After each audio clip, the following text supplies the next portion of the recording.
It came about because apparently he was aware that I'd worked for Tony Blair and that I'd written about that I knew about election campaigns, having been a journalist but also having been involved in helping to run an election campaign. So for better or worse, they seem to think that I might be somebody who would be able to come and shed some light on the campaign and also be able to explain its significance to people outside of India. Because it's long been one of my criticisms of the British media, of the BBC, and not just the BBC, but everybody else, that we have a slight obsession with politics in America, for example, where every tiny little sort of bit of the campaign receives coverage. Whereas here was this massive election in the biggest democracy by far in the world. And sure, it was covered, but it wasn't covered in anything like the same depth. So I had a sense that there was a good story to be told, and I know a good story when I see one. But also that it was important, and also that people wanted to know. They wanted to know who was this guy, who they hadn't really heard of before, many of them. And he seems to be making all these promises about India, how India's going to be different. And Obama's going, and Cameron's going, and everyone wants to go there and see what's happening in India. So I felt that there was a real appetite. And an absence of knowledge that perhaps a book could contribute to, and I was very keen to do it.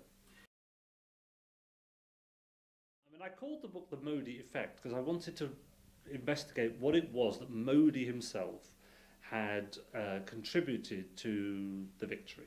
Because a lot of people said, and even some people in the BJP said, another prime ministerial candidate could have won the election. And there's no doubt that the circumstances of the election were very favourable to the opposition, to the BJP. There had been 2 terms of a Congress-led government. There had been all the corruption scandals. The economy was sluggish. Prices were rising. People were feeling the pinch. People were feeling a bit let down by the sitting government. So there could hardly have been better circumstances for an opposition party to try to win. You can't rewrite history. I suspect that a different leader of the BJP would have ended up probably as Prime Minister with the largest party in Parliament. I think it took Modi to take it that one step further and to actually get an overall majority in Parliament, which was well beyond most people's wildest dreams in the BJP. They didn't believe him when he said they could do it. They thought that he was setting that as a target just to try and sort of energise everybody and get them going. Most of them, I think, didn't think it was ever going to happen. I think he did. I think he genuinely thought that with enough drive and determination and imagination and all the rest of it that he threw into the campaign, it was possible to achieve that. And who am I to say? I'm an outsider coming in, looking with an outsider's perspective. But it does seem to me that his personal drive and commitment and all the rest of it was what gave him, at the end of the day, the majority that he's got and the position of power that he's got. I think it's the absolute refusal to recognise failure as an option. And you can see that all through the time that he was Chief Minister of Gujarat. At every election, he not only had to win, but he had to win big. He's always got his eye on the next prize. As soon as one election's over, he's looking at the next one. So I think it's that drive. I mean, there's nothing else in his life. I mean, he is Narendra Modi, the politician, from the moment he wakes up in the morning to the moment he goes to bed after a very, very long day. He's got remarkable stamina for a man in his mid-60s. He's got the energy of a much younger man. And he keeps people around him on their toes. He makes sure, makes it clear to them that he wants them to deliver on what he's asked them to do. He's got another quality which successful politicians need to have, which I think is a good memory. One of his staff said to me, if he gives you 10 jobs to do in the morning, at the end of the day, he will have remembered all 10 of them. You can't get away with only having delivered on 9. He's a very, very hard taskmaster. But he does inspire loyalty on those around him. And, I've been around politicians in this country and elsewhere, and you can always find people on their staff who will, privately will criticise, said things could have been done better, or talk about some of the negatives. There was very little of that in the Modi campaign. Their respect for him was as strong, if not stronger, at the end of the campaign than it had been at the beginning. very, very complex relationship between religion and nationalism and politics. And in that respect, I mean, as an outsider, I find the BJP fascinating. It's not the way we do politics in Britain, as you know, at all. You know, Tony Blair was a devout Christian, but it didn't really impact on his policies. And when his religion and his political views came into conflict, his politics came first. With Modi and the BJP, you have got this really intricate, interwoven relationship between Hinduism, nationalism, and the political beliefs that they have, which makes them, you know, fascinating to look at from the outside. What he sought to do, however, he didn't really talk about religion. He tried not to talk about religion during the campaign, and what he was saying was, I will do what I will do for all Indians. It doesn't matter whether you're a Hindu or a Muslim or a Christian or who you are. Now, I don't think he persuaded all the Muslims and all the Christians that was true, but that was certainly what he was trying to say. So although some of, you can't say this of all of his supporters, in his case, you can't really point to anything he said on the campaign trail that was divisive on religious grounds. But he did nonetheless send out some very strong signals that he was a Hindu. He posed with Lord Ram. He made a lot of his devotion. He would talk about deities and so on in some of his speeches. And anyway, people knew who he was. They knew where he came from. They knew that he came from Hindu nationalist stock.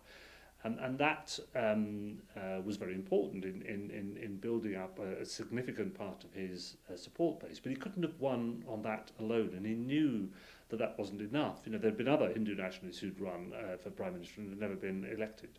So that wasn't enough by itself. Which is why he had to marry that with the development agenda and all the economic arguments that he was making and the promise he was making for, unleashing India's potential in all sorts of ways.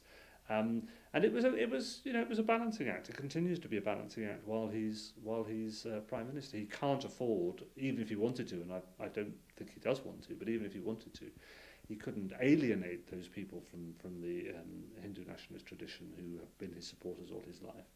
But nor can he allow them to dominate his politics to such an extent that he fails to deliver for people for whom that isn't a great motivation.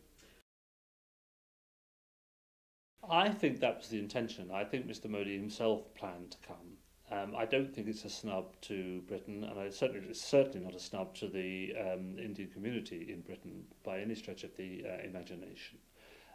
I think he put his first priority on the region. So his first visits were to Bhutan, strangely, to Sri Lanka, as you say. He's concentrated on his near neighbours. He had to go to the United States anyway because he was invited to speak to the United Nations, and who wouldn't then go on and meet President Obama, meet the Clintons. He had that fantastic reception at Madison Square Gardens that we all saw on the TV. Australia, similarly, the G20 was in Australia, but I think he wanted to go there. He sees that as part of his hemisphere. Now, maybe it says something about Britain's relative importance in the world. We are a relatively small country, and